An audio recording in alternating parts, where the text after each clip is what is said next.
still one of South Africa's biggest and most stubborn problems. Communities desperate for work have set their sights close to home. Thuthukani residents in Mpumalanga are a prime example, but they say despite the proximity to a mine and a power plant, they aren't being favoured. This is the Thuthukani community in Mpumalanga. It's just a 15-minute walk from Eskom's Thuthukani power plant and Seriti coal mine. Yet most families here live in abject poverty, allegedly because both companies intentionally disregard them. Community members recently went on strike, which saw running battles with the police. This led to the death of one officer, another was injured, and 5 community leaders arrested.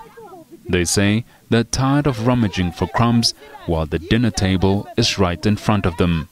I wake up every day and see power station working, buses dropping off people at the mine and Eskom while I don't work. It's been 5 years since I was last employed. For others it's been 20 years. But there are many people from elsewhere who are employed in our ward. We want that to stop because we can't go to mines in other areas to look for work. We get told that they employ their own locals. We have cried out loud and they have never ever taken care of our complaints. They've never made sure that they attend to us and give us a feedback as to what's going to happen. We get posters, they come out.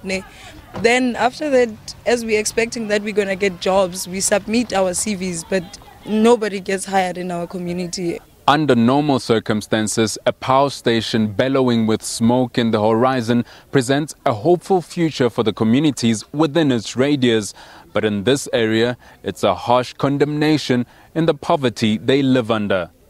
The area used to be occupied by Seriti Coal's male mine workers in the 90s, but has since grown into a fully fledged community, one whose families depend largely on government grants. 34-year-old widow Lindiwa Magazi lives in this shack with her 5 children and no form of income. We were too many living at my parents' house, and sleeping arrangements were bad, especially because my eldest daughter is a teenager now. So sleeping in the same room with my mother, other family members and my children was uncomfortable. So we decided to move into this shack, especially because we have been given the land. She says on some evenings they don't eat. We live on grant money. It's bad because my son is epileptic, but there's no money for medication. Like today, we have no meal. The kids go to my parents' place to eat, and even there, it's not enough. But the kids are used to it. When there's no food, we drink water and sleep. Magazi and many others here have given up on the 2 big companies coming to their rescue. We have been standing in queues for jobs for a very long time. We never get called back. I have given up. Meanwhile, in the same street just a few houses away, 20 children from the same household return home from rummaging for plastic bottles to sell to the local recycler.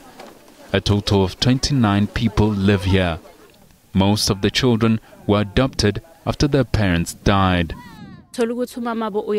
We took in some of the children when their mother died, but it's been difficult because our house is small. Even when it's time to eat, we have to cook with a big pot, but it's still not enough. She and her sister take on odd cleaning jobs, but it's not enough. It hurts because I wish I could get a proper job so I can help around the house. I fully support the strike because we need jobs. In its response, Eskom rubbished the strike and the allegations, saying there's a forum that ensures local residents get employed. Seriti, on the other hand, has been unavailable for comment despite numerous attempts. Thuthukani, SABC News, Mpumalanga.